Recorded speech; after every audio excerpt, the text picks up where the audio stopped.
ತಾವೆಲ್ಲರೂ ಕೂಡ ತೀರ್ಮಾನ ಮಾಡ್ಬೇಕ. ಈ ರಾಜಕಾರಣಿಗಳ ಈ ಕಾರ್ಖಾನೆ ಮಾಲೀಕರ ಹಣಿವಾರನ್ನ ನೀವು ಬರೆಯವ್ರದ್ರಿ.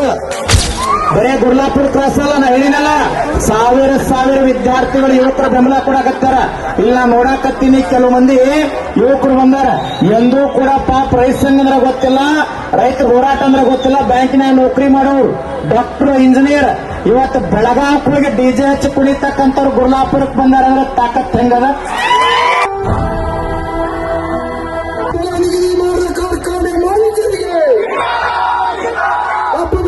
ಹೋರಾಟಕ್ಕೆ, ಕರ್ನಾಟಕ ರಾಜ್ಯ ರೈತ ಸಂಘಕ್ಕೆ, ರೈತ ತಾಯಂದಿರಿಗೆ, ರೈತ ಮಕ್ಕಳಿಗೆ ನಾಳೆ ಬೆಳಗ್ಗೆ 1 ಲಕ್ಷ ಜನರು ಸೇರ್ತಾರೆ.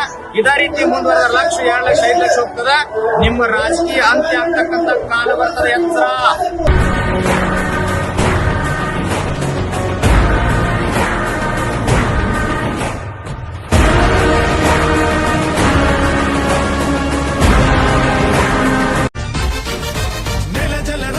ಕಾಯಕತೆ ಹಗಲಿರುಳೆನ್ನದೆ ಶ್ರಮಿಸಿದರು, ರಾಖಿ ಬೂಟಿನ ಒದೆ ತಿಂದು ಶತ್ರುಗಳೆದೆಯ ಮೆಟ್ಟಿದರು.